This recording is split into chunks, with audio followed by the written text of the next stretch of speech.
Speaker.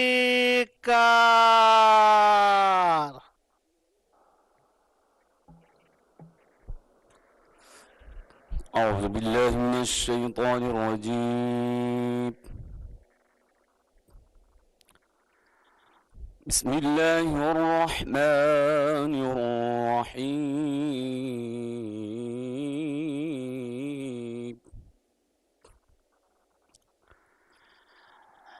ألا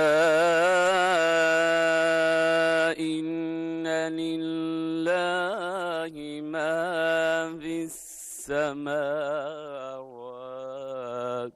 والأرض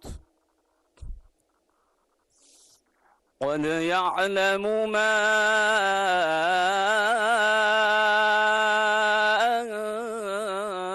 أنتم عليه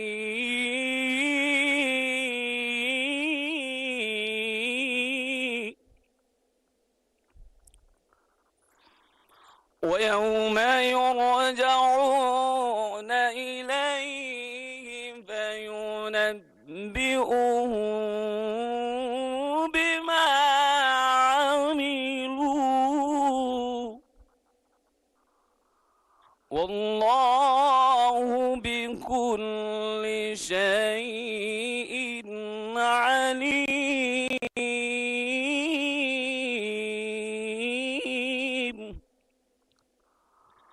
والله بكل شيء عليم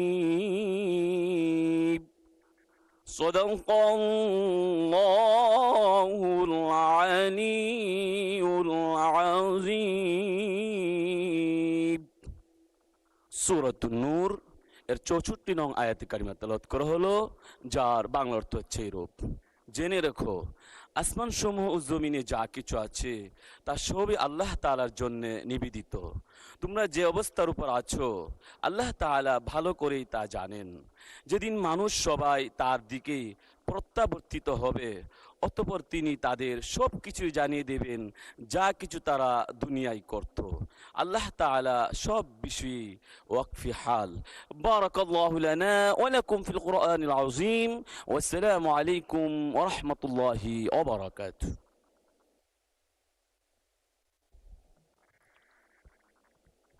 মাননীয় সদস্যবৃন্দ, আসসালামু আলাইকুম। দিনের কর্মসূচিতে প্রবেশ করছি। প্রথমেই প্রশ্ন জিজ্ঞাসা এবং উত্তর মাননীয় প্রধানমন্ত্রী কর্তৃক উত্তরদানের জন্য প্রশ্ন।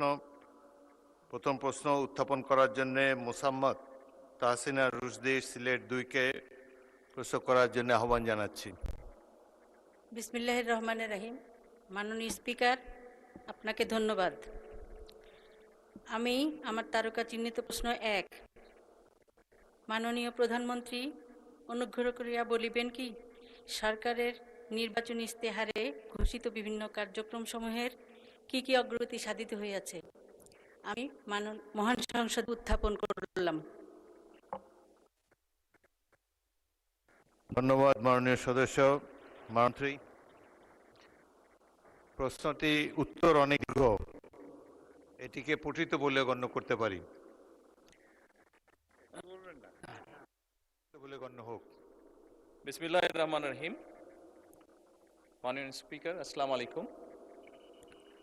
প্রথমে আমি আল্লাহ রাব্বুল আলামিনের শুকরিয়া আদায় করছি আজকের এই পবিত্র সংসদে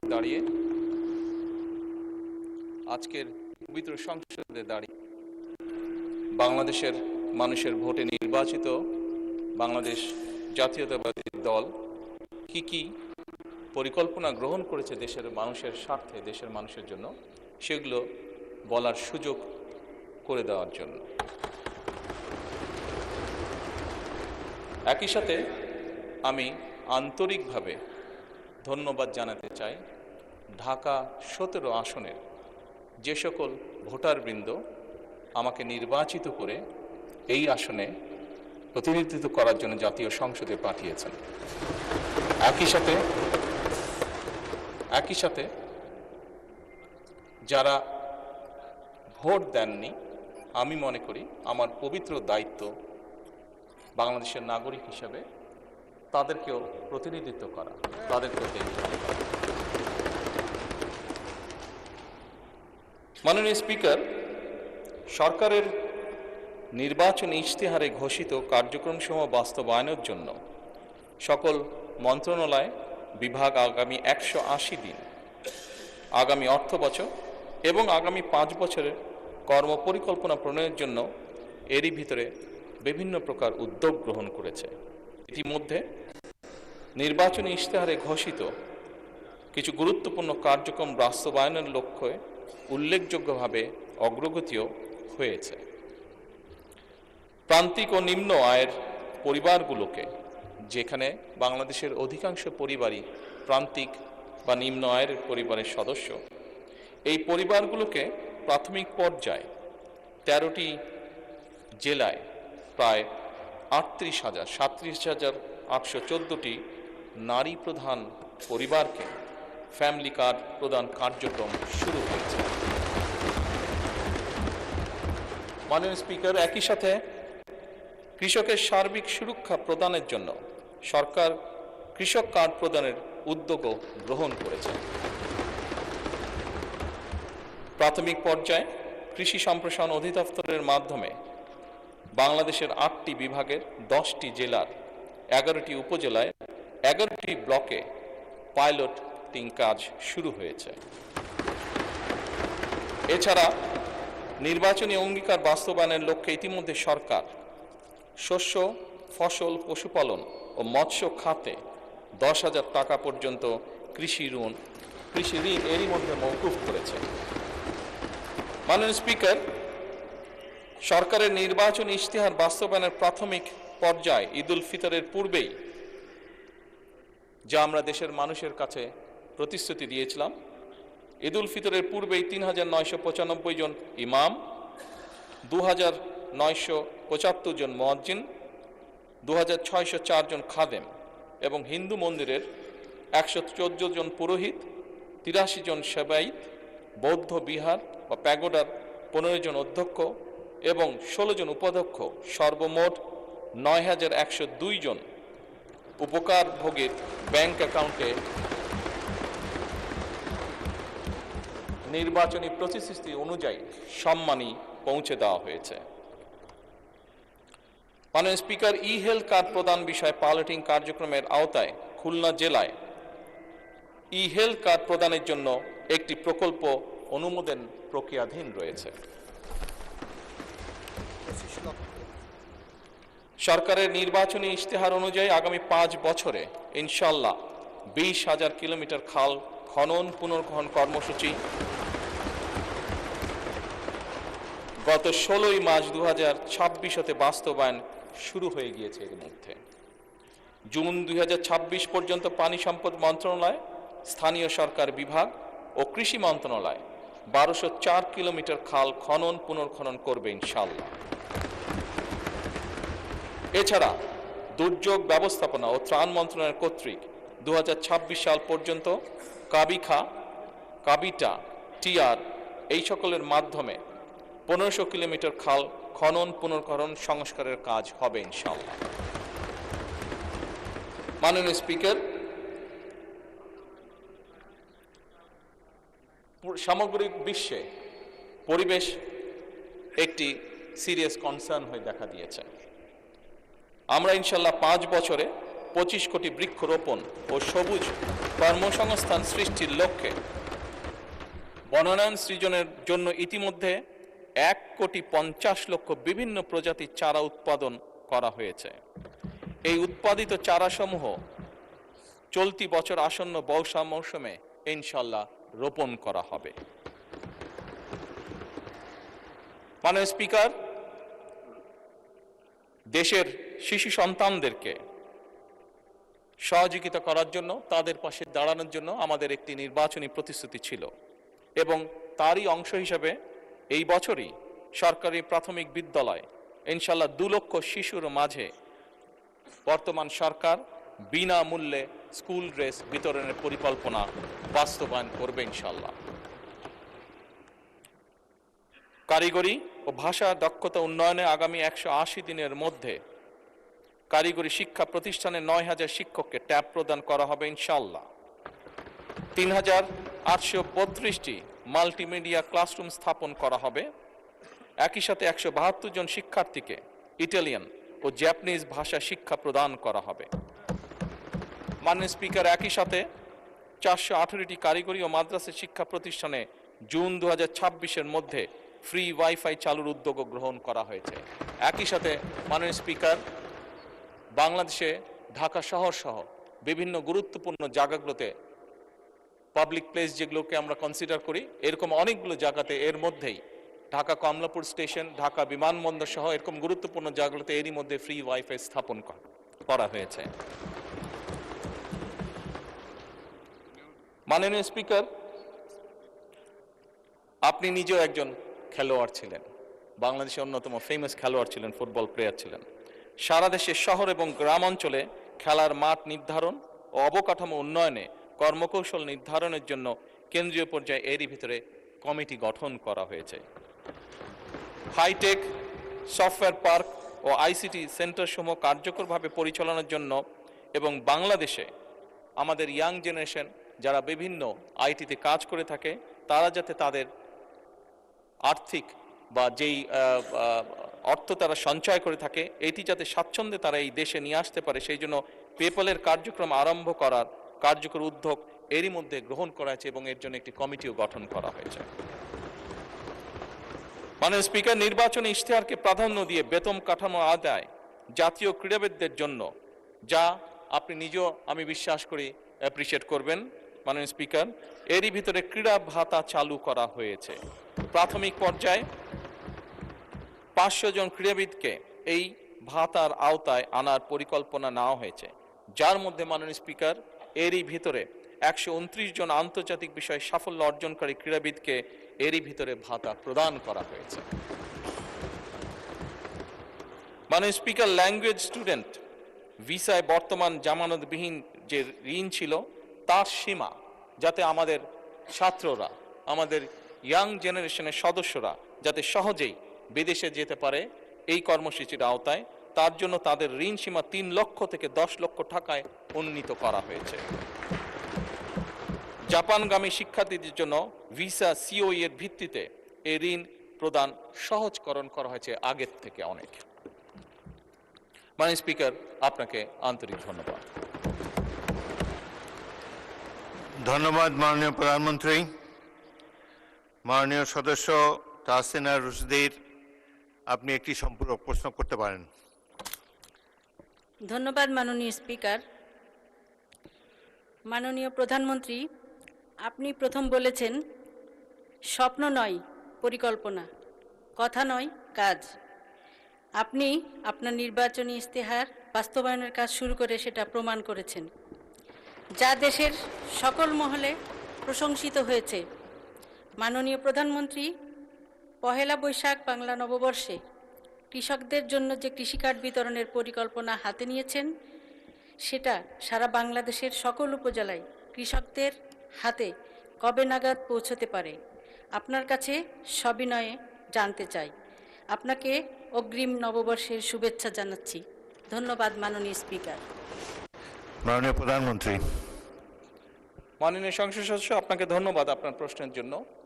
আমরা যে কৃষক কার্ডটি ইনশাল্লাহ আগামী 14 তারিখে পয়লা বৈশাখের দিন চালু করতে যাচ্ছি,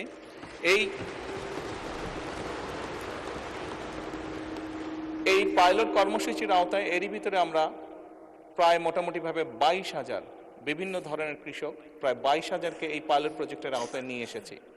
বাংলাদেশের 10টি জেলায় এই কর্মসূচি আমরা শুরু করতে যাচ্ছি।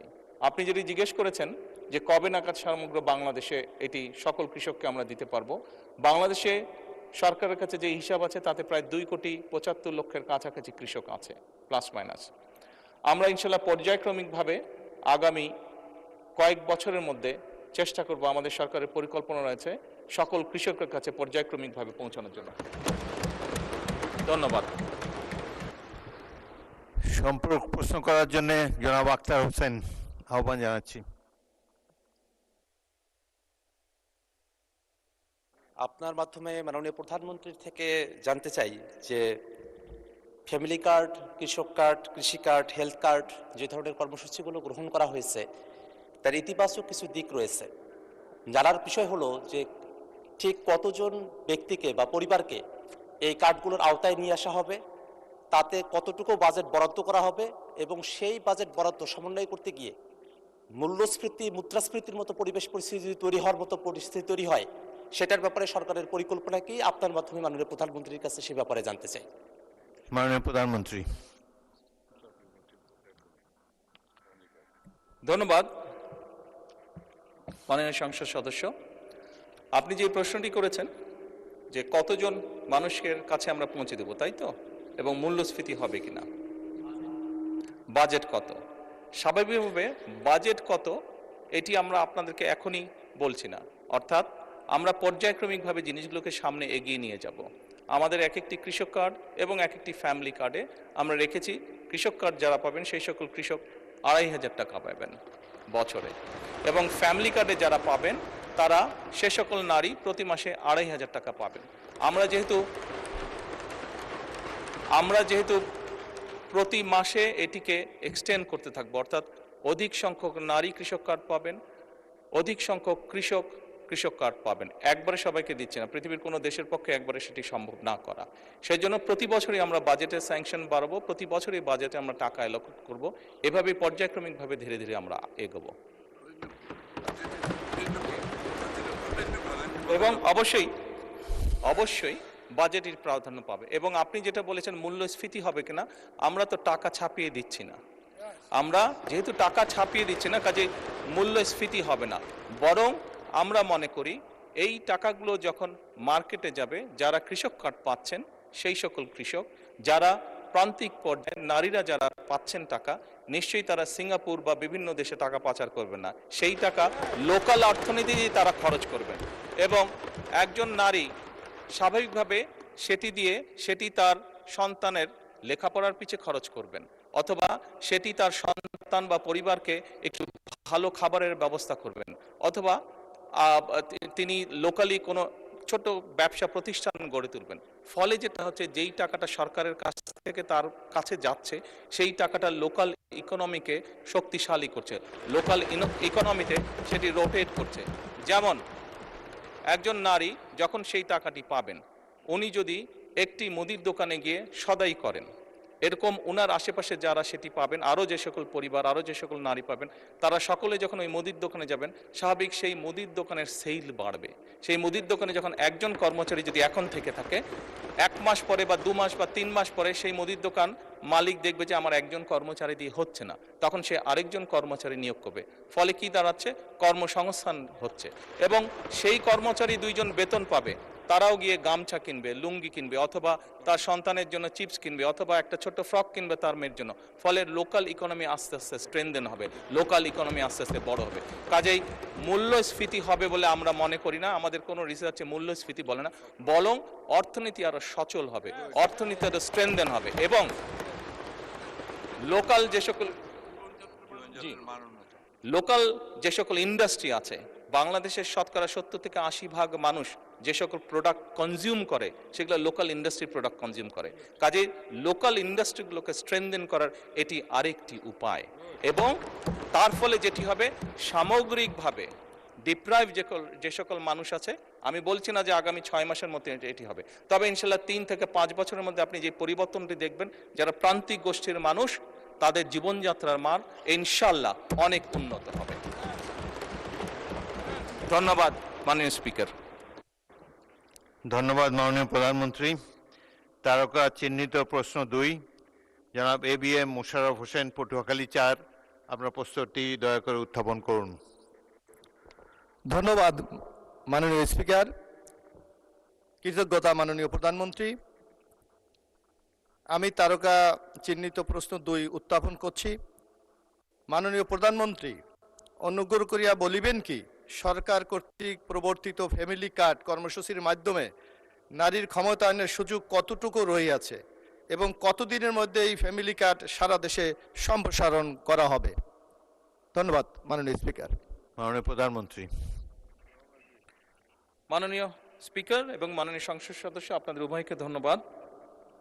গণপ্রজাতন্ত্রী বাংলাদেশের সংবিধানের 15 ঘ অনুচ্ছেদ অনুযায়ী নাগরিকদের সামাজিক নিরাপত্তা অধিকার নিশ্চিত করা রাষ্ট্রের অন্যতম মৌলিক দায়িত্ব। ফ্যামিলি কার্ড কার্যক্রম এই সাংবিধানিক দায়বদ্ধতাকে আধুনিক ডিজিটাল কাঠামোর মাধ্যমে একটি বৈষম্যহীন ও মানবিক কল্যাণ রাষ্ট্রে রূপান্তরের প্রধান হাতিয়ার বলে আমরা দৃঢ়ভাবে বিশ্বাস করি।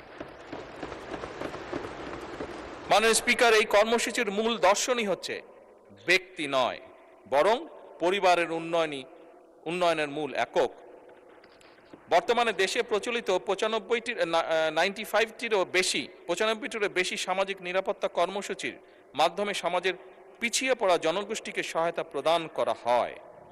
দীর্ঘদিন যাবৎ এই সহায়তা প্রদান করা হলেও দারিদ্র্যের হার কাঙ্ক্ষিত রূপে হ্রাস পায়নি, বরং আমরা দেখেছি বিগত 18 মাসে দারিদ্র্যের সংখ্যা বরং বেড়েছে, বিভিন্ন স্ট্যাটিস্টিক্সে যা এসছে। এবং জনগোষ্ঠীর পুষ্টি ও স্বাস্থ্যের কাঙ্ক্ষিত উন্নয়ন আমরা ঘটতে দেখছি না।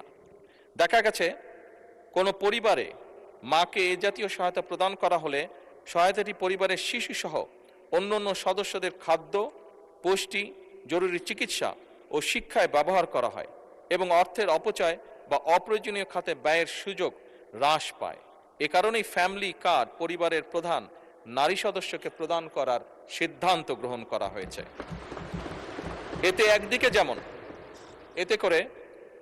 যেমন সহায়তাটি সরাসরি পরিবারের সদস্যদের খাদ্য, পুষ্টি, জরুরি চিকিৎসা ও শিক্ষায় ব্যয় হবে, অন্যদিকে ফ্যামিলি কার্ডটি পরিবারের নারী প্রধানের নামে হওয়ায় পরিবারের সম্পদের উপরে তার নিয়ন্ত্রণ বৃদ্ধির মাধ্যমে পরিবারের সিদ্ধান্ত প্রদান ও মর্যাদা বৃদ্ধি তথা পরিবার ও সমাজের নারীর এম্পাওয়ারমেন্ট বা ক্ষমতায়ন নিশ্চিত করবে। মাননীয় স্পিকার, গত 10ই মার্চ 2026 তারিখে দেশের 13টি জেলার 3টি সিটি কর্পোরেশন ইউনিয়ন এর 15টি ওয়ার্ডে ফ্যামিলি কার্ড কর্মসূচি চালু করা হয়েছে এবং এর মাধ্যমে প্রাথমিক পর্যায়ে প্রায় 38,000, টু বি প্রিসাইজ 37,814টি নারী প্রধান পরিবারকে ভাতা প্রদান করা হয়েছে। বর্তমান 2025-26 অর্থ বছরে বাকি 3 মাসে আরও 30,000টি পরিবারকে এ কর্মসূচির আওতায় আনা হবে এবং আগামী 4 বছরের মধ্যে দেশব্যাপী 4 কোটি পরিবারের কাছে পর্যায়ক্রমিকভাবে আমাদের এই ফ্যামিলি কার্ড পৌঁছে দেবার পরিকল্পনা রয়েছে। মাননীয় স্পিকার, আপনাকে আন্তরিক ধন্যবাদ। ধন্যবাদ মাননীয় প্রধানমন্ত্রী। জনাব ABM মোশাররফ হোসেন, পটুয়াখালী 4, একটি সম্পূরক প্রশ্ন করতে পারেন। মাননীয় প্রধানমন্ত্রী, আপনাকে ধন্যবাদ। আমরা অতীতে দেখেছিলাম, বিশেষ করে 2008-এর নির্বাচনে কেউ নির্বাচনে বিজয়ী হওয়ার জন্য বিনামূল্যে সার, ঘরে ঘরে চাকরি, ডিজিটাল বাংলাদেশের কমিটমেন্ট করে বাংলাদেশ মানুষকে প্রতারিত করে ক্ষমতায় গিয়ে বাংলাদেশকে একটি অগণতান্ত্রিক বাংলাদেশে পরিণত করেছিল। আপনার এই কমিটমেন্টগুলি বাস্তবায়নের মাধ্যমে বাংলাদেশের মানুষ, আমার মনে হয়, নূতন এক বাংলাদেশের স্বপ্ন দেখছে। আগামী দিনে আমরা যারা নির্বাচনে নানা কমিটমেন্ট করেছি, এগুলি বাস্তবায়নের ক্ষেত্রে আপনি কতটুকু মাননীয় সংসদ সদস্যদেরকে সহায়তা করবেন? ধন্যবাদ আপনাকে। মাননীয় প্রধানমন্ত্রী। মাননীয় স্পিকার এবং মাননীয় সংসদ সদস্য, আপনাদের উভয়কে ধন্যবাদ। বাংলাদেশ জাতীয়তাবাদী দল বিশ্বাস করে যে বাংলাদেশের জনগণই হচ্ছে তাদের সকল রাজনৈতিক ক্ষমতার শক্তি, উৎস।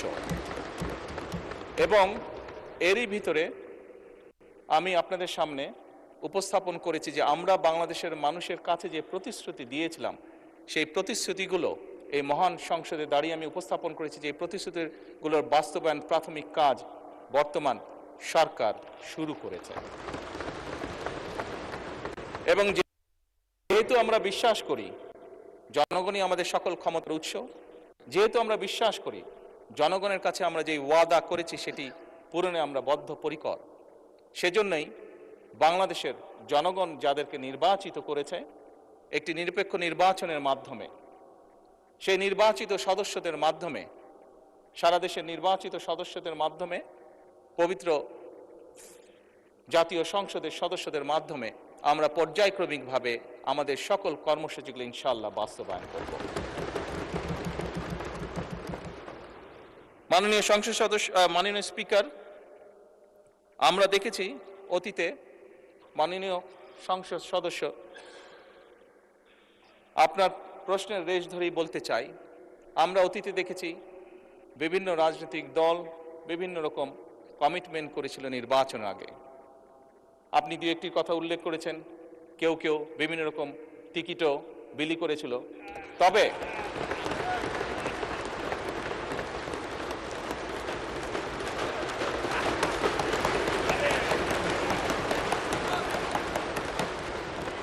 মাননীয় স্পিকার, বিগত নির্বাচনে বাংলাদেশ জাতীয়তাবাদী দলের প্রতি জনগণ যে সমর্থন দিয়েছে, যে ম্যান্ডেট দিয়েছে, তাতে পরিষ্কারভাবে প্রমাণিত হয় বাংলাদেশের মানুষ এই ফ্যামিলি কার্ড, কৃষক কার্ড সহ যে সকল পরিকল্পনা আপনাদের এই মহান জাতীয় সংসদে আপনার মাধ্যমে আমি উপস্থাপন করেছি, সেই সকল পরিকল্পনার প্রতি বাংলাদেশের মানুষের সমর্থন আছে। এবং একই সাথে প্রমাণিত হয় বিগত নির্বাচনে ম্যান্ডেটের মাধ্যমে জনগণের বিএনপির প্রতি যে ম্যান্ডেট দিয়েছে তার মাধ্যমে প্রমাণিত হয় বাংলাদেশের মানুষ বাংলাদেশ জাতীয়তাবাদী দলের উপর আস্থা রেখেছে, তাদেরকে বাংলাদেশের মানুষ বিশ্বাস করে। মাননীয় স্পিকার, আপনার মাধ্যমে পরিষ্কারভাবে আমি বাংলাদেশ জাতীয়তাবাদী দল পক্ষ থেকে বলতে চাই যে ইনশাআল্লাহ বাংলাদেশের মানুষের কাছে আমরা যে প্রতিশ্রুতি দিয়েছি, আমরা আমাদের সর্বোচ্চ চেষ্টা দিয়ে সেই প্রতিশ্রুতি পালনের চেষ্টা অব্যাহত রাখব। ধন্যবাদ মাননীয় স্পিকার।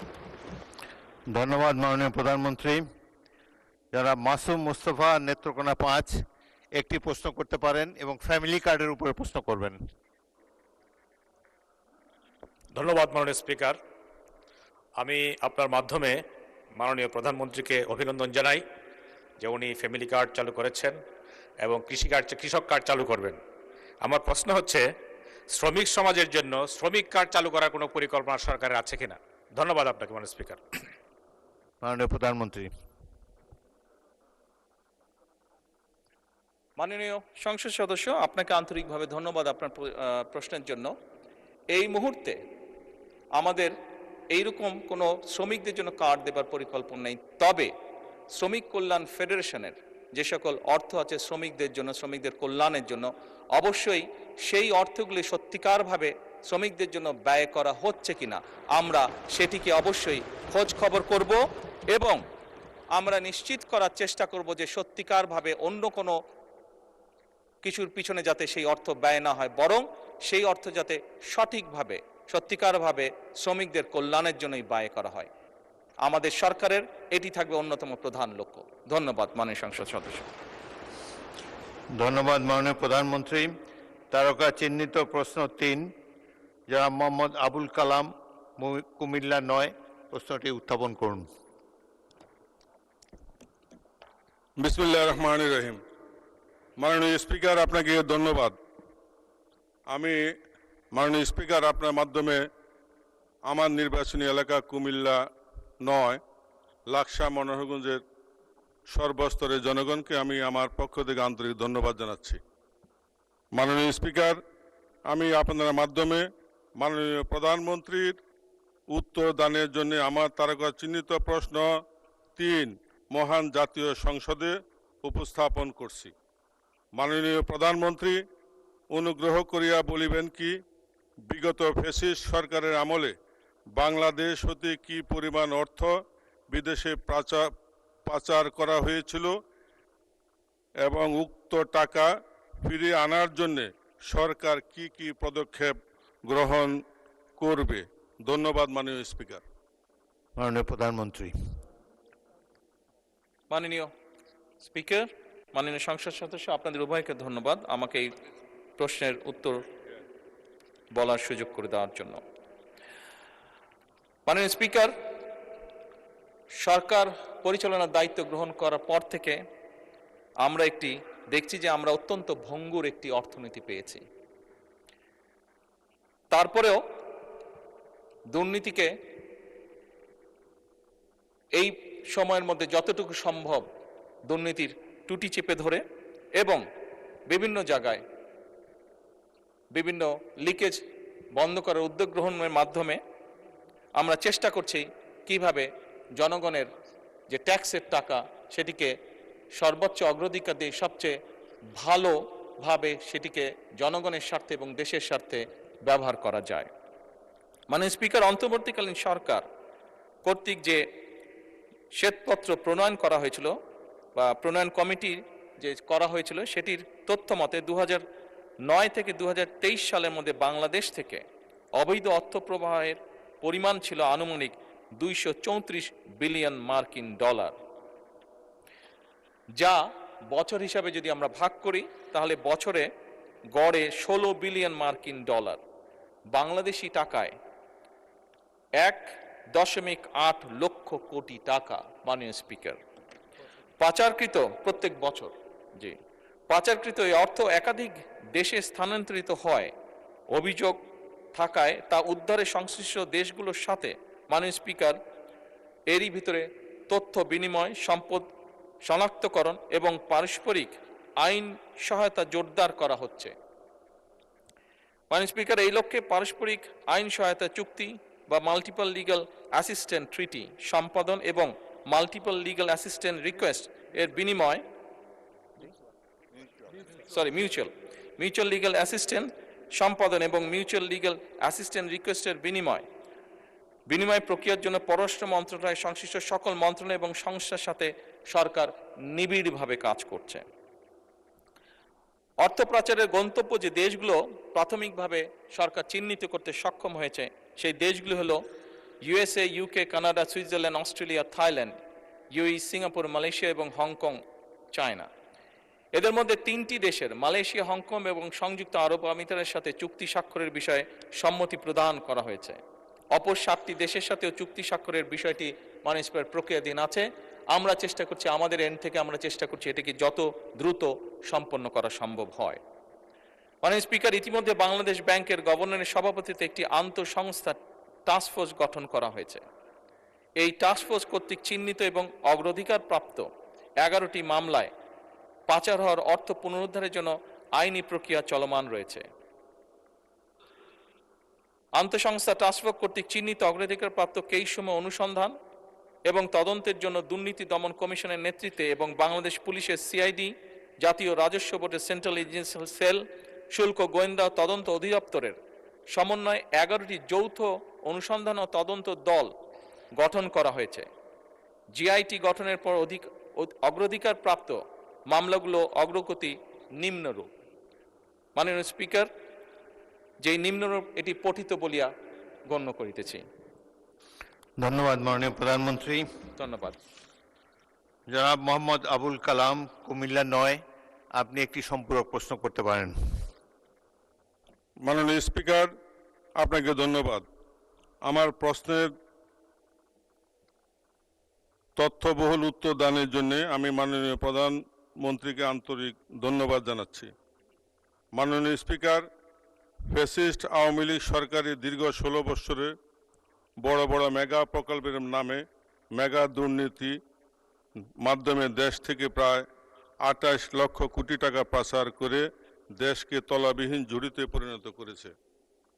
মাননীয় প্রধানমন্ত্রীর উত্তরের এক জায়গায় বলেছেন, পাচারকৃত অর্থ পুনরুদ্ধারের লক্ষ্যে ইতিমধ্যে 141টি মামলা রুজু হয়েছে, যার মধ্যে 25টি মামলার চার্জশিট দাখিল করা হয়েছে এবং 6টি মামলার রায় হয়েছে। মাননীয় স্পিকার, এমত অবস্থায় মাননীয় প্রধানমন্ত্রীর নিকট আমার সম্পূরক প্রশ্ন, পাচারকৃত অর্থ পুনরুদ্ধারকৃত মামলাগুলোর মধ্যে যেগুলি এখনও চার্জশিট হয়নি, উক্ত মামলাগুলোর দ্রুত চার্জশিট প্রদান সহ দ্রুত বিচার ট্রাইব্যুনালের মাধ্যমে বিচার কার্যক্রম সরকার গতিশীল করবে কি না? ধন্যবাদ মাননীয় স্পিকার। মাননীয় প্রধানমন্ত্রী। মাননীয় সংসদ সদস্য, আপনাকে ধন্যবাদ আপনার সম্পূরক প্রশ্নের জন্য। আপনি যেটি করেছেন, এক কথায় যদি বলতে হয়, এটি জনগণের অর্থ, এবং যেহেতু আমরা জনগণ দ্বারা নির্বাচিত সরকার, জনগণের প্রতি এবং দেশের প্রতি আমাদের একটি দায়বদ্ধতা আছে। খুব স্বাভাবিকভাবেই জনগণের অর্থ ফিরিয়ে নিয়ে এসে জনগণের জন্য এবং দেশের জন্য সেটি ব্যয় করা এই সরকারের অন্যতম প্রধান দায়িত্ব। কাজেই এই ব্যাপারে যেভাবেই হোক, যেই পদক্ষেপ গ্রহণ করলে জনগণের অর্থ ফেরত আসবে, আপনি নিশ্চিত থাকতে পারেন এই সরকার সেই পদক্ষেপই গ্রহণ করবে ইনশাআল্লাহ। ধন্যবাদ মাননীয় প্রধানমন্ত্রী। একটি সম্পূরক প্রশ্ন করতে পারেন জনাব মুজিবুর রহমান, রাজশাহী।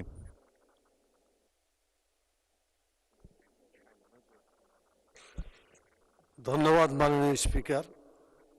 এই সংসদে প্রথম বক্তব্য দিতে পারার জন্য আল্লাহ তাআলার শুকরিয়া আদায় করছি, আলহামদুলিল্লাহ। এবং সেটা বাংলাদেশের মাননীয় প্রধানমন্ত্রীর প্রশ্নের সম্পূরক প্রশ্ন হিসাবে। খুবই গুরুত্বপূর্ণ একটি প্রশ্ন।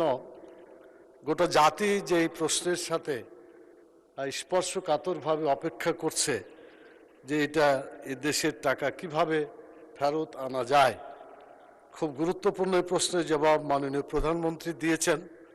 আমার সম্পূরক প্রশ্ন হচ্ছে যে যারা এই টাকাগুলো বিদেশে পাচার করেছে তারা তো বাংলাদেশেই আছে, অথবা বাংলাদেশ থেকে বাইরে কোথাও আছে, যেটা আমাদের কূটনৈতিকদের যারা বিদেশে অ্যাম্বাসেডার আছে তাদের মাধ্যমে তাদেরকে আমরা চিহ্নিত করতে পারি।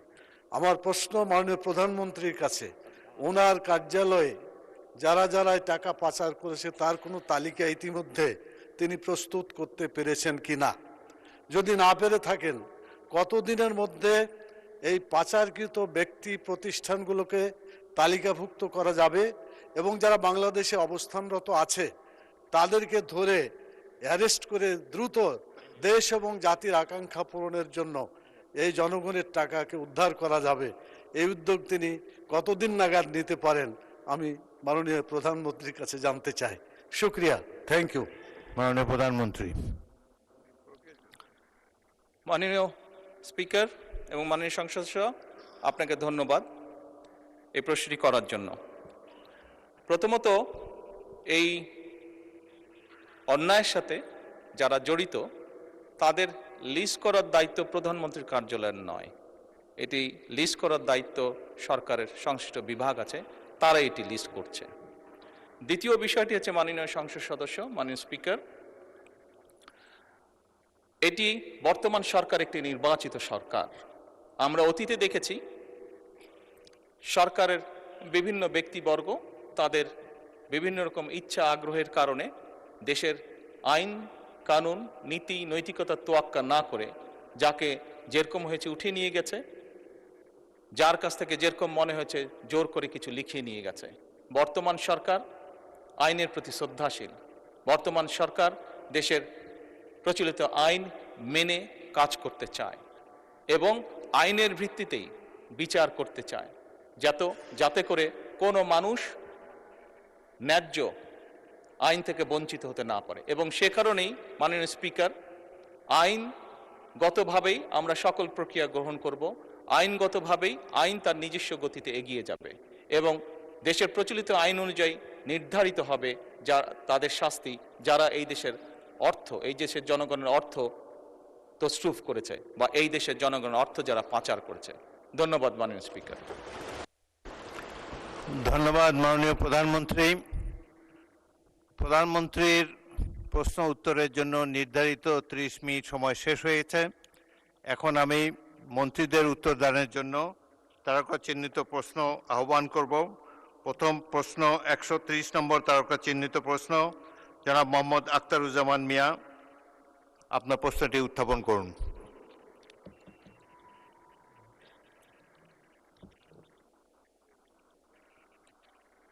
বলুন চিফ হুইপ।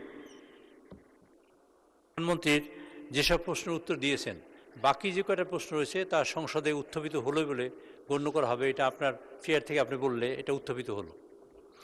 অবশ্যই এটা ন্যাচারাল, যেহেতু প্রশ্ন উত্তর টেবিলে দেওয়া হয়েছে এটি উত্থাপিত হয়েছে এবং যে উত্তর দান সেটিও সংসদের কার্যপরিভূমিতে স্থান পাবে। ধন্যবাদ। জনাব আখতারুজ্জামান মিয়া, প্রশ্ন করুন। মানে স্পিকার, আপনাকে ধন্যবাদ। আমার তারকা চিহ্নিত প্রশ্ন 130, পানি সম্পদ মন্ত্রীর মহোদয় অনুগ্রহ করে বলিবেন কি দিনাজপুর জেলা খাল খনন কর্মসূচির আওতায় কোনো প্রকল্প গ্রহণ করা হইবে কিনা, উপজেলা ওয়ারি তাহা কি? মানে স্পিকার, আপনাকে ধন্যবাদ।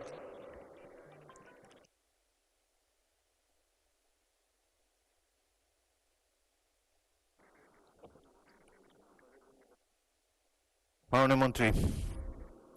মাননীয় স্পিকার, আপনাকে ধন্যবাদ। মাননীয় স্পিকার, আমি একটু কারেকশন দিতে চাই। প্রথমত আমরা লক্ষ্য করছি যে যেই মাননীয় সংসদ সদস্য প্রশ্নটি উত্থাপন করেন সংসদের রেওয়াজ অনুযায়ী বলতে হবে যে তারকা চিহ্নিত প্রশ্নটি আমি উত্থাপন করলাম, পুরা প্রশ্ন যদি আমি পড়ি তাহলে কিন্তু অনেক সময় লেগে যায়। সুতরাং আমি আপনার দৃষ্টি আকর্ষণ করছি এই ব্যাপারে রেওয়াজ অনুযায়ী একটা কারেকশন দিবেন মাননীয় স্পিকার। মন্ত্রী, পুরা প্রশ্ন পড়ার কোনো সুযোগ নাই মাননীয় স্পিকার, তারকা চিহ্নিত প্রশ্নটি উত্থাপন করলাম, এটা হলো রেওয়াজ সংসদের। মাননীয় মন্ত্রী, আপনি যেটা বলেছেন সেটাও ঠিক। অনেক সংসদে আমি দেখেছি প্রশ্নকারী সদস্য দাঁড়িয়ে শুধু বলেন তারকা চিহ্নিত প্রশ্ন 130, দ্যাটস এনাফ। জি, তবে তিনি চাইলে 2 লাইনের প্রশ্ন তার নির্বাচনী এলাকার জনগণও শুনছে, সেই জন্য তাকে সুযোগ দেওয়া যায়। সময় কিন্তু অনেক সাশ্রয়। আপনি উত্তর মাননীয় দেন। স্পিকার, আরেকটি কারেকশন, এখানে আমার নাম শহীদ উদ্দিন চৌধুরী অ্যানি, উদ্দিনে রস্বীকার দীর্ঘিকার হবে মাননীয় স্পিকার, দীর্ঘইকার। দীর্ঘিকার হবে মাননীয় speaker. What is in a name? গোলাপকে যেই নামেই ডাকা হয় সুগন্ধ তো থাকবেই। এ ব্যাপারে আমি আপনার দৃষ্টি আকর্ষণ করছি মাননীয় স্পিকার। আপনি উত্তর দেন মাননীয় মন্ত্রী। মাননীয় স্পিকার, আমি মাননীয় সংসদ সদস্যকে আন্তরিকভাবে ধন্যবাদ জানাই তারকা চিহ্নিত প্রশ্নের উত্তরে। শহীদ প্রেসিডেন্ট জিয়াউর রহমানের খাল খনন কর্মসূচির আলোকে বর্তমান সরকার নির্বাচনী ইশতেহার অনুযায়ী দেশব্যাপী নদী নালা খাল জলাধার খনন ও পুনঃখনন করার কার্যক্রম গ্রহণ করেছে। উক্ত কার্যক্রমের প্রধান লক্ষ্য হল গ্রামীণ অর্থনীতির মাধ্যমে দেশের কৃষি ব্যবস্থার উন্নয়ন সাধন করা। মাননীয় স্পিকার, উক্ত কর্মসূচির মাধ্যমে দেশের সকল জেলার নদ নদী ও খাল বিলের নাব্যতা পুনরুদ্ধার হবে, পানি ধারণ ক্ষমতা বৃদ্ধি পাবে, বন্যা নিয়ন্ত্রণে সহায়তা করবে, কৃষি উৎপাদন বৃদ্ধি পাবে এবং সেচ ব্যবস্থার উন্নয়ন করবে। পাশাপাশি জলাবদ্ধতা নিরসন, কর্মসংস্থান সৃষ্টি, মৎস্য সম্পদের বৃদ্ধি এবং নৌ যোগাযোগ ব্যবস্থার সহজীকরণে গুরুত্বপূর্ণ ভূমিকা রাখবে। পরিবেশের ভারসাম্য রক্ষার মাধ্যমেও এই কর্মসূচি সামগ্রিকভাবে ইতিবাচক প্রভাব ফেলবে। মাননীয় স্পিকার, এছাড়াও ভূগর্ভস্থ পানির পরিমাণ বৃদ্ধির মাধ্যমে ভূগর্ভস্থ পানির উপর নির্ভরতা হ্রাস পাবে।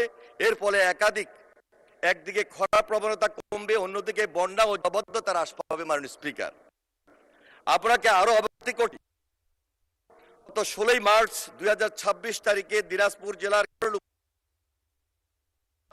কার্যক্রম মাননীয় প্রধানমন্ত্রী শুভ উদ্বোধন করেছেন এবং খালের খনন কার্যক্রম চলছে। ওয়াটার ম্যানেজমেন্ট শীর্ষক প্রকল্পের পানি সম্পদ মন্ত্রণালয়ের আওতাধীন দেশব্যাপী নদী নালা খাল জলাধার খনন ও পুনঃখনন শীর্ষক প্রকল্প গ্রহণের বিষয়টি প্রক্রিয়াধীন রয়েছে। উক্ত প্রকল্পের আওতায় দিনাজপুর জেলার জনগুরুত্বপূর্ণ খালসমূহ অন্তর্ভুক্ত করা হবে। মাননীয় স্পিকার, আপনাকে ধন্যবাদ। ধন্যবাদ মাননীয় মন্ত্রী। আপনি যে বানান বিভ্রাটের কথা বলেছেন, ক্যাবিনেট ডিভিশন থেকে রসিকার দিয়ে আপনার নামের তালিকা এখানে পাঠানো হয়েছে। এনিওয়ে, আমরা উই স্ট্যান্ড কারেক্টেড। এরপর থেকে আমি সংসদ সচিবালয়কে নির্দেশ দিচ্ছি যাতে তার নামটি সঠিকভাবে তিনি যেভাবে চেয়েছেন সেভাবে যেন লিখিত করা হয়। জনাব আখতারুজ্জামান মিয়া একটি সম্পূরক প্রশ্ন করতে পারেন। মাননীয় স্পিকার, আমি অত্যন্ত সৌভাগ্যবান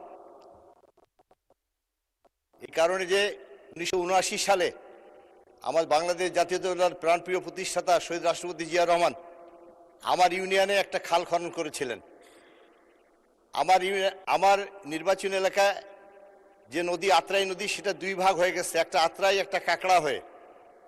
সেই নদীতে খাল খনন করে আখিটার দ্বারা এবং চির নদীতে নিয়ে যাওয়া হয়। আমাদের প্রিয় নেতা সেটা খনন করেছিলেন। পরবর্তীতে সেখানে একটা রাবার ড্যাম হয়, কিন্তু বর্তমানে আত্রাই নদী খনন করার ফলে আমাদের কাকড়া নদীতে পানি আসে না এবং আমাদের যে রাবার ড্যাম আছে সেই ড্যাম প্রজেক্টটা বর্তমানে ফেল করতেছে এবং আমাদের নেতা যে খালটা খনন করেছে ওই খাল দিয়ে পানি আর চির নদীতেও যায় না, আখিটাটাও যায় না।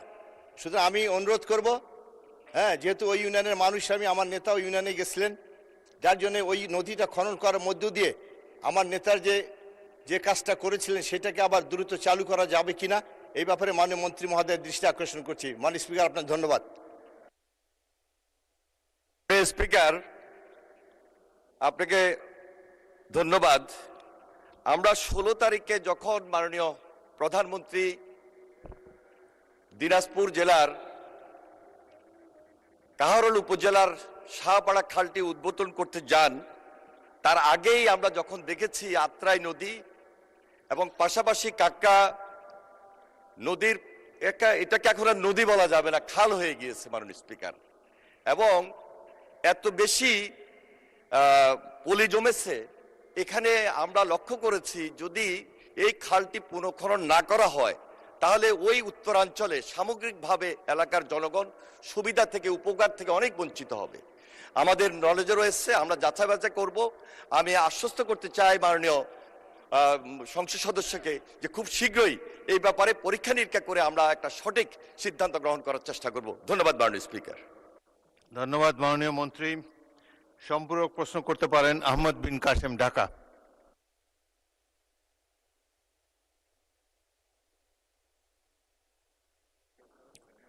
শহীদ প্রেসিডেন্ট জিয়াউর রহমানের ঐতিহ্যবাহী খাল খনন প্রজেক্ট আবার শুরু করেছেন আমাদের মাননীয় প্রধানমন্ত্রী, এর জন্য তাকে ধন্যবাদ।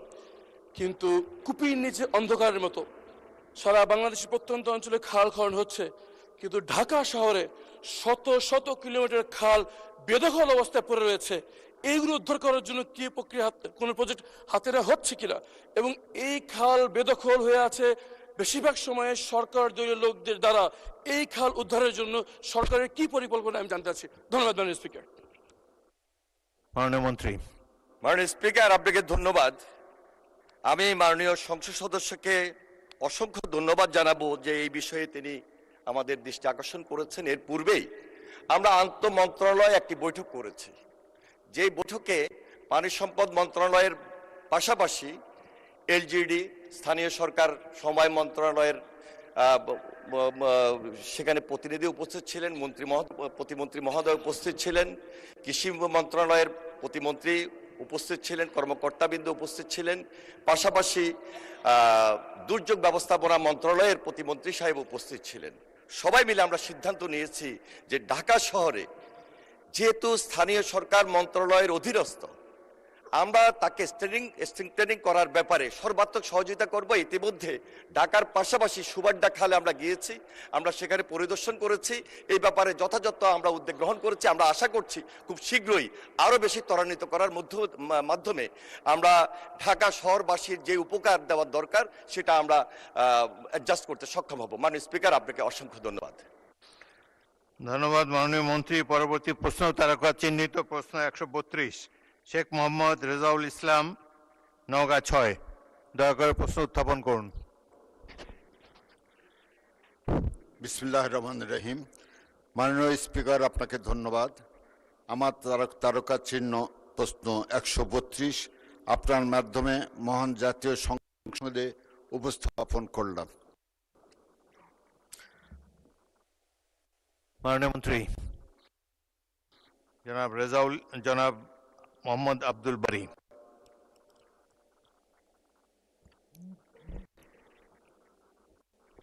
বিসমিল্লাহির রহমানির রহিম। মাননীয় স্পিকার, সমস্ত প্রশংসা মহান রব্বুল আলামিনের। আমি মহান জাতীয় সংসদে একজন নবীন সদস্য। আমি সংসদ নেতা ও মাননীয় প্রধানমন্ত্রীকে, যিনি আমাকে নমিনেশন দিয়েছেন, এবং আমার নির্বাচনী এলাকা 35, জয়পুরহাট 2, কালাই খেতলা লাক্কিলপুরের সর্বস্তরের নেতৃবৃন্দ, কর্মীবৃন্দ এবং ভোটারদের, যারা আমাকে বিপুল ভোটের ব্যবধান নির্বাচিত করে এই সংসদে পাঠিয়েছেন। মাননীয় স্পিকার, আমি গভীর শ্রদ্ধার সাথে স্মরণ করছি আধুনিক বাংলাদেশের উপকার স্বাধীনতার ঘোষক শহীদ প্রেসিডেন্ট জিয়াউর রহমানকে। আমি গভীর শ্রদ্ধা জানাই আমাদের মা 3 বারের প্রধানমন্ত্রী এদেশের গণতান্ত্রিক আন্দোলনের পুরোধা দেশনেত্রী মরহুমা বেগম খালেদা জিয়াকে এবং তাদের আত্মার মাগফিরাত কামনা করি। মাননীয় স্পিকার, আমি এখন প্রশ্নের উত্তর পাঠ করছি।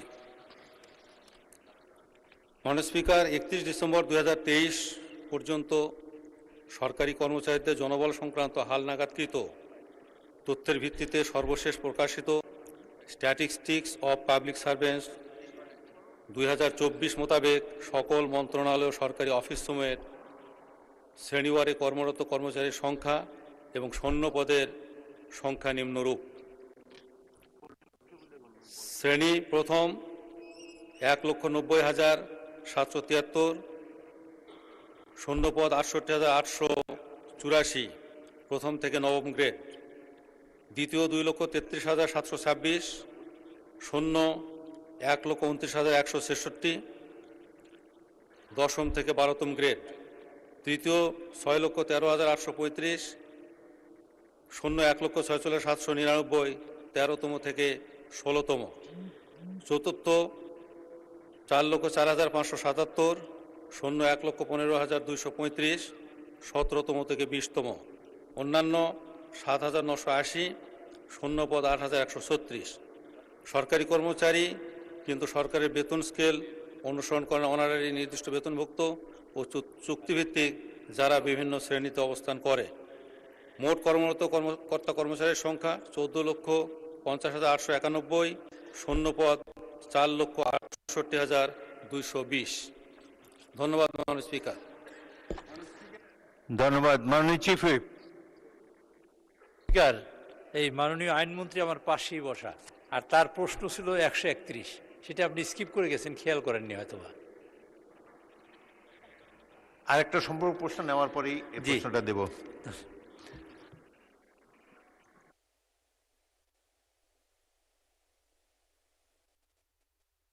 জনাব মোহাম্মদ রেজাউল ইসলাম, আপনি একটি সম্পূরক প্রশ্ন করতে পারেন। ধন্যবাদ মাননীয় স্পিকার। মাননীয় মন্ত্রী মহোদয়কে আমার প্রশ্নের উত্তর দানের জন্য ধন্যবাদ। মাননীয় মন্ত্রীর নিকট আমার সম্পূরক প্রশ্ন, সরকারি অফিসসমূহের শূন্য পদ কবে নাগাদ পূরণ করা হবে? মাননীয় মন্ত্রী। প্রক্রিয়া তারপরেও মাননীয় স্পিকার, আমাদের সরকার 180 দিনের একটি কর্মসূচি গ্রহণ করেছেন এবং এই কর্মসূচিতে সকল মন্ত্রণালয় বিভাগ তারা কত সংখ্যক কর্মকর্তা কর্মচারীর মধ্যে নিয়োগ করতে পারবেন সে ধরনের পরিকল্পনা গ্রহণ করেছেন এবং এটি চলমান রয়েছে। ধন্যবাদ মাননীয় স্পিকার। ধন্যবাদ মাননীয় মন্ত্রী। আমি দুঃখিত, একটি প্রশ্ন ভুলক্রমে স্কিপ করে গিয়েছি। তারকা চিহ্নিত প্রশ্ন 131, জনাব SM জাহাঙ্গীর হোসেন, ঢাকা 18, উত্থাপন করুন। আসসালামু আলাইকুম। মাননীয় স্পিকার, আপনাকে ধন্যবাদ। মাননীয় স্পিকার, আমি SM জাহাঙ্গীর হোসেন, ঢাকা 18, 191, ঢাকা 18, আপনার মাধ্যমে আমার তারকা চিহ্নিত প্রশ্ন 131 মহান সংসদ উত্থাপন করিলাম। মাননীয় স্পিকার, আপনাকে ধন্যবাদ। মাননীয় আইনমন্ত্রী। মাননীয় স্পিকার, আপনাকে ধন্যবাদ। তারকা চিহ্নিত প্রশ্ন 171 উত্তর হলো, ইতিমধ্যেই ঢাকা 18 থেকে 147টি মামলা প্রত্যাহার করা হয়েছে ওনার নির্বাচনী এলাকা থেকে। সারা বাংলাদেশে রাজনৈতিক মিথ্যা গায়েবী হয়রানিমূলক মামলার যেটা প্রত্যাহার করা হচ্ছে তার সংখ্যা 23,865 এবং এই মামলা আরও প্রত্যাহারের তালিকায় আমরা যাচাই বাছাই কমিটি করেছি। সেই কমিটির প্রতিবেদন অনুসারে পরবর্তীতে প্রত্যাহার করা হবে। আমরা এখানে একটি তালিকা দিয়েছি 64টি জেলার, কোন জেলার কতগুলো মামলা প্রত্যাহার হয়েছে সেটা পঠিতব্য বলে গণ্য করার জন্য আপনার কাছে অনুরোধ করছি। ধন্যবাদ মাননীয় মন্ত্রী। জনাব SM জাহাঙ্গীর হোসেন একটি সম্পূরক প্রশ্ন করতে পারেন। মাননীয় স্পিকার, আপনাকে ধন্যবাদ। মাননীয় স্পিকার, এই গত 16 বছরে আমরা অনেক মামলা হামলার শিকার হয়েছি। আমাদের সারা বাংলাদেশে অনেক নেতাকর্মী বিভিন্ন ধরনের মামলা হামলার শিকার হয়েছে। আমি নিজেও, আমার নামে 329টি মামলা, 2টা মামলা সাজা হয়েছে। মাননীয় স্পিকার, মামলা প্রত্যাহার হলেও পুলিশ অনলাইন ডাটাবেসে তা হালনাগাদের বাধ্যবাধকতা না থাকায় অনেক ক্ষেত্রে প্রত্যাহারকৃত মামলা চলমান হিসাবে থেকে যায়। এর ফলে নাগরিকরা পুলিশি ক্লিয়ারেন্স, পাসপোর্ট, পেশাগত কার্যক্রমে নানা রকম বাধার সম্মুখীন হচ্ছেন। মাননীয় মন্ত্রী মহোদয়ের নিকট আমার প্রশ্ন, মামলা প্রত্যাহারের পর পুলিশ ডাটাবেজে তাৎক্ষণিকভাবে হালনাগাদে নিশ্চিত করতে কোনো বাধ্যতামূলক ডিজিটাল ব্যবস্থা চালুর পরিকল্পনা আছে কিনা সেটা একটু দয়া করে মাননীয় মন্ত্রী বলবেন। আমি নিজেও এর শিকার, আমারও পুলিশ ক্লিয়ারেন্স হয়নি মাননীয় স্পিকার। ধন্যবাদ আপনাকে। মাননীয় মন্ত্রী। উনি যেটা বলেছেন এটা ওনার ফান্ডামেন্টাল রাইটস। একজন মানুষ যখন আদালত কর্তৃক খালাসপ্রাপ্ত হন, ইনোসেন্ট প্রুভড হন, এটা তার মৌলিক অধিকারের মধ্যে পড়ে যে তাকে in accordance with law treatment দিতে হবে, যে তার বিরুদ্ধে কোনো অভিযোগ নাই, তাকে পুলিশি তালিকায় এভাবে রাখার সুযোগ নাই। এ বিষয়ে আইন মন্ত্রণালয়ের কোনো প্রকল্প নাই। এটা স্বরাষ্ট্র মন্ত্রণালয়ের সাবজেক্ট ম্যাটার। স্বরাষ্ট্রমন্ত্রী মহোদয়ের দৃষ্টি আকর্ষণ করছি, উনি যাতে এই বিষয়ে একটু দৃষ্টিপাত করেন। ধন্যবাদ মাননীয় স্পিকার। ধন্যবাদ মাননীয় মন্ত্রী। জনাব হাসনাত আবদুল্লাহ, কুমিল্লা 4, একটি প্রশ্ন করতে পারেন। ধন্যবাদ মাননীয় স্পিকার। মাননীয় স্পিকার, আমার সম্পূরক প্রশ্নটি হচ্ছে 132-এর বিপরীতে, অর্থাৎ মাননীয় সদস্য, আমরা এখন 131-এ আছি, এটার উপরে কোনো প্রশ্ন করলে করতে পারেন। একটা প্রশ্ন মিস হয়েছিল বলে আমরা আবার পিছনে গিয়েছি মাননীয় স্পিকার, তো সেজন্য আমার প্রশ্নটা ছিল যেটাতে আমরা চলে গিয়েছিলাম 132, সেটা আমার সম্পূরক। আপনি অপেক্ষা করেন, এটা শেষ করি, তারপরে পরবর্তীতে আপনাকে দেবো আবার সম্পর্কের জন্য। মাননীয় সদস্য মোহাম্মদ কামরুল হাসান, ময়মনসিংহ 6, আপনি এই 131-এর উপর একটি সম্পূরক প্রশ্ন করতে পারেন। ধন্যবাদ মাননীয় স্পিকার। আমি মাননীয় আইনমন্ত্রীর কাছে আমার প্রশ্ন হচ্ছে, বিগত সময়ে ফ্যাসিস্ট আমলে অনেকগুলো মামলা হয়েছে, বিশেষ করে আমাদের শিক্ষকদের উপর। যে এমপিওভুক্ত শিক্ষক, সারা বাংলাদেশে অনেক শিক্ষক আছেন যারা মামলা নিয়ে দীর্ঘদিন কোর্টে দৌড়িয়েছে এবং পরবর্তীতে তাদের বেতন ভাতা সব বন্ধ অবস্থায় ছিল। এখন এইগুলো আইনি জটিলতার কারণে মামলা শেষ হয়েছে। অধিদপ্তর, আমি মাননীয় মন্ত্রীর কাছে মাননীয় স্পিকারের মাধ্যমে প্রশ্ন হচ্ছে যে এই জটিলতা নিরসনে আইন মন্ত্রণালয় কি ভূমিকা নেবে? ধন্যবাদ মাননীয় স্পিকার। মাননীয় মন্ত্রী। মাননীয় স্পিকার, আপনার মাধ্যমে সংশ্লিষ্ট সদস্যকে ধন্যবাদ জানাচ্ছি। এমপিওভুক্ত শিক্ষকরা অনেকে মামলার শিকার হয়েছেন। বিগত সময়ে কবরে 20 বছর আগে গেছেন, তারাও মামলার শিকার হয়েছেন। বিগত বছরে 2 হাত পঙ্গু, তার বিরুদ্ধে বোমা ছোড়ার মামলা হয়েছে। আমাদের সব্যসাচী রাজনীতিবিদ মির্জা ফখরুল ইসলাম আলমগীরের বিরুদ্ধে অভিযোগ উঠেছে, উনি ঢাকা শহরের রাজপথে ময়লার ট্রাকে বোমা মেরেছেন। এই মামলার ধরন আমরা সব জানি মাননীয় সদস্য। আমরা যেগুলো মামলা প্রত্যাহার হয়েছে, প্রত্যাহার হওয়ার পরে সেই প্রত্যাহারের সার্টিফিকেট বা সনদ বা সার্টিফাইড কপি তুলে সংশ্লিষ্ট মন্ত্রণালয় বা অধিদপ্তরে দরখাস্ত করার জন্য অনুরোধ করব, এবং সংশ্লিষ্ট অধিদপ্তর যাতে যে সমস্ত মামলা প্রত্যাহার হয়েছে তাদের সংশ্লিষ্ট জটিলতা অতি দ্রুত নিষ্পন্ন করেন, সে কারণে তাদের কাছে অনুরোধ জানাবো। এর বাইরে আইন মন্ত্রণালয়ের কিছু করার থাকে না। ধন্যবাদ আপনাকে। ধন্যবাদ মাননীয় মন্ত্রী। আমি তারকা চিহ্নিত প্রশ্ন 132, যেটা শেখ মোহাম্মদ রেজাউল ইসলাম উত্থাপন করেছিলেন, এই সম্পর্কে একটি সম্পূরক প্রশ্ন করার জন্য হাসনাত আবদুল্লাহকে ফ্লোর দিচ্ছি। সরকারি কর্মকর্তাদের সংখ্যা কত, এটার উপরে আপনি একটি প্রশ্ন করতে পারেন। ধন্যবাদ মাননীয় স্পিকার। সম্মানিত মন্ত্রী প্রদত্ত তথ্য অনুসারে বাংলাদেশে সরকারি চাকরিজীবী কর্মকর্তা এবং কর্মচারীর সংখ্যা হচ্ছে 14,50,891টি। এই 14,50,891টি পরিবারের সর্বশেষ বেতন বৃদ্ধি হয়েছে 2015 সালে, আর বর্তমান হচ্ছে 2026 সাল। গত 11 বছরে কোনো বেতন বৃদ্ধি হয়নি, অথচ এই 11 বছরে মুদ্রাস্ফীতি 55 থেকে 65% পর্যন্ত বৃদ্ধি হয়েছে। মাননীয় মন্ত্রী মহোদয়ের কাছে প্রশ্ন, এই 14,50,891টি যে পরিবার রয়েছে, প্রথম শ্রেণী থেকে চতুর্থ শ্রেণী কর্মকর্তা এবং কর্মচারীদের সরকারি, তাদের বেতন বৃদ্ধির জন্য, যদি এটি আপনার মন্ত্রণালয়ের না, আপনারা অর্থ মন্ত্রণালয়ে তাদের বেতন বৃদ্ধির জন্য কোনো প্রস্তাব পাঠাবেন কিনা, এবং এই নিয়ে বর্তমানে আপনাদের প্রণীত যে নীতিটি রয়েছে সেটি আমরা জানতে চাচ্ছি। ধন্যবাদ। মাননীয় মন্ত্রী। মাননীয় স্পিকার, ইতিমধ্যেই পে কমিশন গঠিত হয়েছে আমরা জানি। তো বিষয়টি অর্থ মন্ত্রণালয়ের আওতাধীন, আর এই বিষয়ে যদি পৃথক নোটিশ দেওয়া হয় তাহলে এ বিষয়ে বিস্তারিত মহান জাতীয় সংসদে মাননীয় সদস্যের উত্তরের জন্য উপস্থাপন করা হবে। মাননীয় স্পিকার, ধন্যবাদ। ধন্যবাদ মাননীয় মন্ত্রী। তারকা চিহ্নিত প্রশ্ন 133 জনাব ফখরুদ্দিন আহমদ, ময়মনসিংহ 11, অনুগ্রহ করে উত্থাপন করুন। আসসালামু আলাইকুম। মাননীয় স্পিকার, আপনাকে ধন্যবাদ। আমি ফখরুদ্দিন আহমেদ, 156, ময়মনসিংহ 11। মাননীয় মৎস্য ও প্রাণী সম্পদ মন্ত্রী মহোদয় অনুগ্রহ করিয়া বলিবেন কি, বর্তমানে ময়মনসিংহ জেলার ভালুকা উপজেলায় কোনো সরকারি মৎস্য খামার আছে কিনা, থাকলে কি, এবং মৎস্য খামারিদের সহজ শর্তে ঋণ প্রদান করা হবে কিনা, হলে তা কিভাবে? ধন্যবাদ মাননীয় স্পিকার।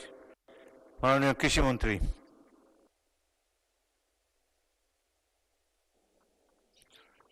ধন্যবাদ মাননীয় স্পিকার। মাননীয় স্পিকার, প্রথমে আমি ধন্যবাদ দিচ্ছি মাননীয় প্রধানমন্ত্রীকে এই সংসদে আমাকে কথা বলার সুযোগ করে দেওয়ার জন্য। মাননীয় স্পিকার, আমি ধন্যবাদ জানাচ্ছি মাননীয় সংসদ সদস্যকে ওনার প্রশ্নের জন্য। বর্তমান ভালুকা উপজেলায় সরকারি পর্যায়ে কোনো মৎস্য খামার ও হ্যাচারি নেই মাননীয় স্পিকার। বেসরকারি খামার প্রায় 7,500টি খামার রয়েছে এই উপজেলাতে। সেখানে পাঙ্গাস, তেলাপিয়া, শিং বা পাবদা সহ কার্প জাতীয় মাছের চাষ করা হয়, এবং 5টি মৎস্য হ্যাচারি রয়েছে মাননীয় স্পিকার। এসব হ্যাচারিতে বছরে 2 কোটি তেলাপিয়া মাছের পোনা, 980 কেজি কার্প জাতীয় মাছের রেণু উৎপাদিত হয়, যা ভালুকা সহ পার্শ্ববর্তী এলাকায় সরবরাহ করা হয় মাননীয় স্পিকার। মৎস্য খাতে ঋণ সরকার সারা দেশে সম্পূর্ণ সুদমুক্ত ক্ষুদ্র ঋণ বিতরণ করেছে। ভালুকা উপজেলায় এ পর্যন্ত 70 জন সুবিধাভোগীর মধ্যে 7 লক্ষ টাকা ঋণ বিতরণ করা হয়েছে মাননীয় স্পিকার। ভবিষ্যতে মৎস্য খামারিদের মধ্যে সহজ শর্তে ঋণ দানের কার্যক্রম জোরদার করার পরিকল্পনা এই সরকারের রয়েছে। ধন্যবাদ মাননীয় স্পিকার। ধন্যবাদ মাননীয় মন্ত্রী। জনাব ফখরুদ্দিন আহমদ, ময়মনসিংহ 11, একটি সম্পূরক প্রশ্ন করতে পারেন।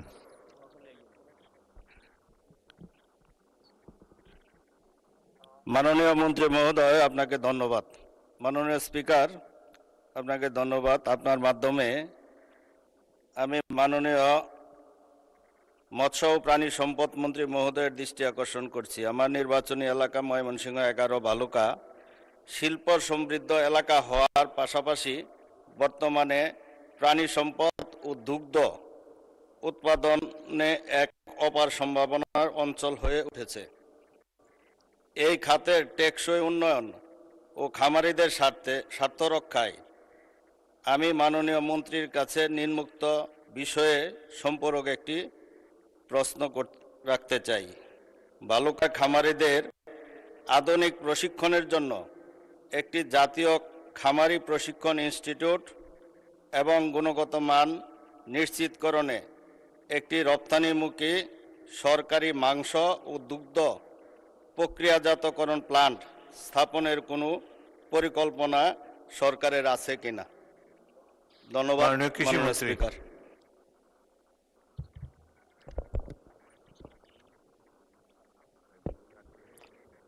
মাননীয় স্পিকার, আপনাকে ধন্যবাদ জানাচ্ছি মাননীয় সংসদ সদস্যকে।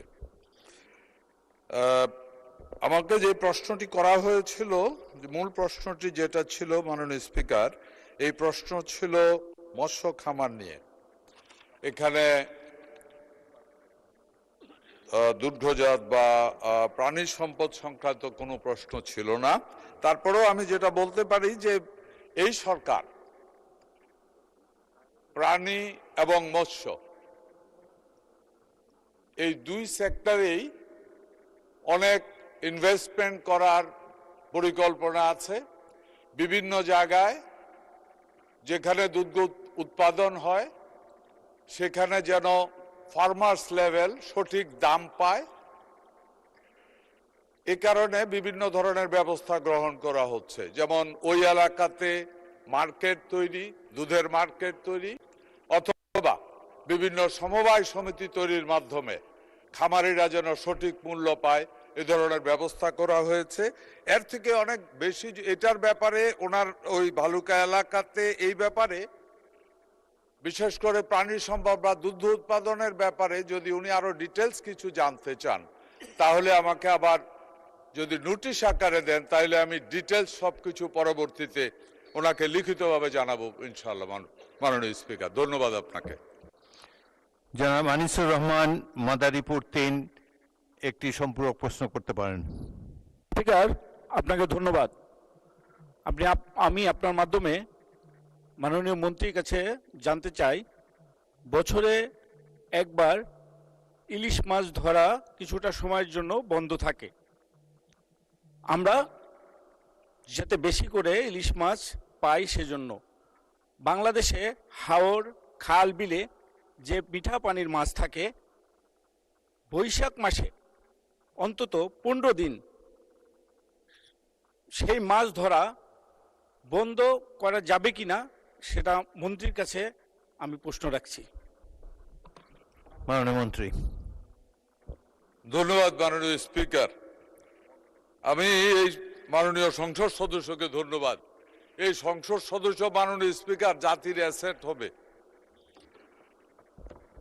এই সরকার এই মুহূর্তে যা চিন্তা করছে মাননীয় স্পিকার, এই সংসদ সদস্য অগ্রিম তা চিন্তা করে ফেলতেছে। এদেরই প্রয়োজন আগামী দিনে জাতির জন্য। মাননীয় স্পিকার, মাননীয় স্পিকার, আপনি জানেন যে ইলিশ মাছের জন্য, ইলিশ মাছের বিশেষ করে যখন ডিম দেওয়ার সময় হয়, এই সময়টুকুতে সারা বাংলাদেশে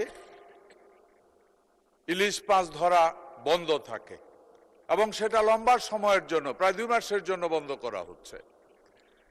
এবং এই সময়ে যারা মৎস্যজীবী আছে, ইলিশ মৎস্যজীবী আছে, তারা যেন অভাবে না পড়ে, এই কারণে তাদেরকে ফ্রি চাল দেয়া হয়। মাননীয় স্পিকার, এবারে শুধু ইলিশ নয়, ইলিশ, নদী সহ সমুদ্রে পর্যন্ত এই মাছ ধরা নিষিদ্ধ করা হচ্ছে।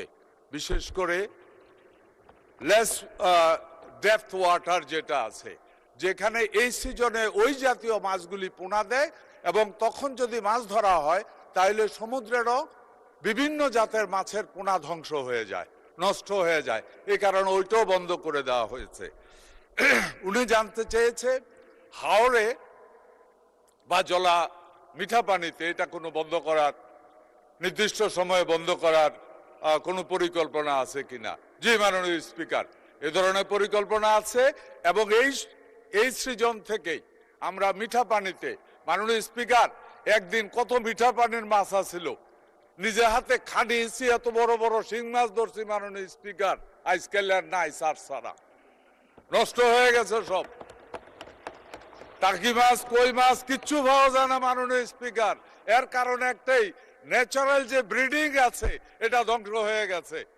এই কারণে এই সরকার, এই সচেতন সরকার, এই কৃষক প্রেমিক সরকার, সাধারণ মানুষ প্রেমিক সরকার যেটা করছে মাননীয় স্পিকার, এখন থেকে বিলের মধ্যে আমরা একটা কি বলে এটাকে, ফ্রি জোন, অভয় আশ্রম, অভয়ারণ্য বা অভয় আশ্রম করা হইতেছে। অভয়ারণ্য এটা জলার ভিতরে, নদীর ভিতরে, খালের মধ্যে।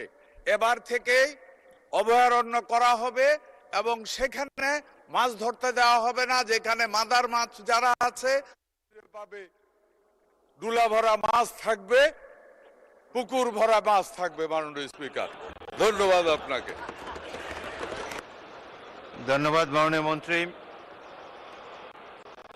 তারকা চিহ্নিত প্রশ্ন 134, জনাব শাহজাহান চৌধুরী, চট্টগ্রাম 15।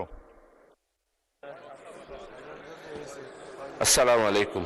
মাননীয় স্পিকার, আপনাকে অসংখ্য ধন্যবাদ।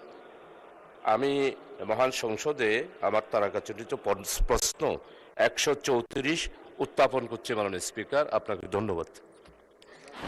জনাব শহীদুদ্দিন চৌধুরী, মাননীয় মন্ত্রী। মাননীয় স্পিকার, আপনাকে ধন্যবাদ। আমি মাননীয় সংসদ সদস্যকেও ধন্যবাদ জানাচ্ছি।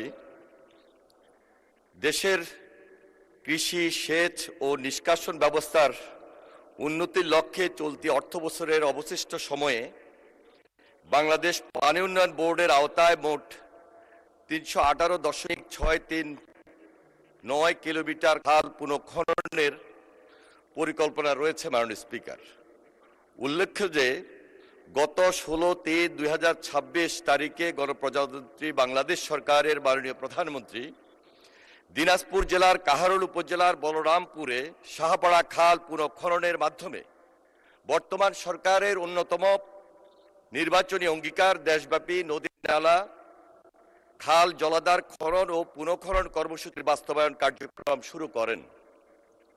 আপনাকে আরও অবগতি করছি, সরকারের 180 দিনের কর্মসূচির আওতায় চলমান প্রকল্পের মাধ্যমে জুন 2026 পর্যন্ত পানি সম্পদ মন্ত্রণালয়, স্থানীয় সরকার বিভাগ ও কৃষি মন্ত্রণালয় 1204 কিলোমিটার খাল খনন পুনঃখনন করবে। এছাড়া দুর্যোগ ব্যবস্থাপনা ও ত্রাণ মন্ত্রণালয় কর্তৃক জুন 2026 পর্যন্ত কাবিখা, কাজের বিনিময়ে খাদ্য, কাবিঠা, কাজের বিনিময়ে টাকা, টিআর, টেস্ট রিলিফ এর মাধ্যমে 1500 কিলোমিটার খাল পুনঃখনন ও সংস্কার করা হবে। মাননীয় স্পিকার, পরবর্তীতে সরকারের নির্বাচনী ইস্তাহার অনুযায়ী 20,000 কিলোমিটার খাল পুনঃখনন করার জন্য, খাল খনন এবং খাল পুনঃখনন করার জন্য পানি সম্পদ মন্ত্রণালয়, স্থানীয় সরকার বিভাগ, কৃষি মন্ত্রণালয় এবং দুর্যোগ ব্যবস্থাপনা ও ত্রাণ মন্ত্রণালয় নতুন এবং চলমান প্রকল্পের আওতায় অবশিষ্ট খাল খনন এবং পুনঃখনন সম্পূর্ণ করবে। মাননীয় স্পিকার, আপনাকে ধন্যবাদ। জনাব শাহজাহান চৌধুরী, মাননীয় সদস্য একটি সম্পূরক প্রশ্ন করতে পারেন। মাননীয় স্পিকার, মাননীয় মন্ত্রী মহোদয়কে ধন্যবাদ জানাচ্ছি। এর আগে আমাদের কৃষি মন্ত্রী মহোদয় আমাদের বাংলার গ্রাম মানুষের মাছের চাহিদার উপরে যেই বক্তব্য দিয়েছেন, আসলে উনি যে বুঝতে পেরেছেন বর্তমানে সারা বাংলাদেশের মাছের যে অভাব, এই জন্য ওনাকে আন্তরিকভাবে পদক্ষেপ যা নিয়েছেন সেটা বাস্তবায়িত করার আহ্বান জানাচ্ছে। আমার সম্পর্ক প্রশ্ন হচ্ছে, মাননীয় স্পিকার, আমাদের, আপনি জেনে খুশি হবেন, চট্টগ্রামে মহানগরীতে একটা বীর্যাকাল ছিল। আমাদের জামাত মহানগরীর উদ্যোগে আমি সেই বীর্যাকাল খনন করে এইবারে চট্টগ্রামকে জলবদ্ধতা থেকে অনেক অংশে আল্লাহর মেহেরবানি সেখানে আমরা জলবদ্ধতা থেকে রেহাই পেয়েছিলাম। তো আজকে মাননীয় মন্ত্রী মহোদয়ের কাছে আমার সম্পূরক যে প্রশ্নটা, সেটা হলো যে গ্রামে, বিশেষ করে আমার দক্ষিণ চট্টগ্রামে ডলু, হাঙ্গর, টঙ্গাপুতি, এই খালগুলো শহীদ রাষ্ট্রপতি জিয়াউর রহমান নয়া খাল নামে 1980 সনে উনি একটি খাল খনন করেছিলেন, যেটার উপকার আমরা সাতকানিয়া লোহাগাড়াবাসী এখনো পাচ্ছি। এখন আমার মাননীয় মন্ত্রী মহোদয়ের কাছে সম্পূরক প্রশ্ন হলো, যেই 3টা বড় বড় খাল, যেই খালগুলো এখন নদীতে রূপান্তরিত হয়েছে, ডলু খাল সরকারিভাবে, আর 2টা এখনো খাল আছে, কিন্তু দুঃখের বিষয় গত 18 বছরে প্রভাবশালী একটি রাজনৈতিক দলের কারণে খালের বিভিন্ন অংশে, বিশেষ করে উজানে দখল করে ভরাট হয়ে গিয়েছে। এই খালগুলো আইনগতভাবে উদ্যোগ গ্রহণ করবেন কিনা, এটাই মাননীয় মন্ত্রী মহোদয়ের কাছে জানতে চাচ্ছি। আপনাকে ধন্যবাদ মাননীয় স্পিকার। মাননীয় মন্ত্রী। মাননীয় স্পিকার, আপনাকে ধন্যবাদ। আমি মাননীয় সংসদ সদস্যকেও ধন্যবাদ জানাচ্ছি। আমাদের সারা বাংলাদেশে 64টি জেলায় একটা চলমান খাল খনন প্রকল্প রয়েছে, চলমান প্রকল্প রয়েছে। এর আওতায় আমরা ইতিমধ্যে 54টা জেলায় কর্মসূচি হাতে নিয়ে এসেছি এবং এটা করতে গিয়ে আমরা দেখেছি অনেক জায়গায়, বিশেষ করে শিল্প কলকারখানার অনেক বর্জ্য স্তূপ হয়ে আছে, অনেক জায়গায় খাল নদী দখল হয়ে এসছে। এবং আমরা যখন এই কর্মসূচিটা হাতে নিয়েছি এবং চলমান কাজটা শুরু করেছি, করতে গিয়ে আমরা এই সমস্ত বাধা বিপত্তিকে মোকাবেলা করে প্রকল্পটি চলমান রেখেছি। সুতরাং ওনার যে নির্বাচনী এলাকা, সেখানে যে দুটি খাল এবং একটি নদীর কথা উল্লেখ করেছেন, আমরা যাচাই করব এবং সেখানে যেখানে বাধা আছে, যেখানে যেখানে বিভিন্ন বাড়ি ঘর দোকানপাট অথবা শিল্প বর্জ্যের কারণে সেখানে স্তূপ আছে, সেটাকে আমরা কিভাবে সরানো যায়, সেটা কিভাবে মোকাবিলা করা যায়, সে ব্যাপারে আমরা উদ্যোগ গ্রহণ করব। আশা করছি খুব শীঘ্রই এই ব্যাপারে আমরা যাচাই বাছাই করে পদক্ষেপ গ্রহণ করব। মাননীয় স্পিকার, আপনাকে ধন্যবাদ। বৈঠকে 30 মিনিট বিরতি দেওয়া হলো। ধন্যবাদ।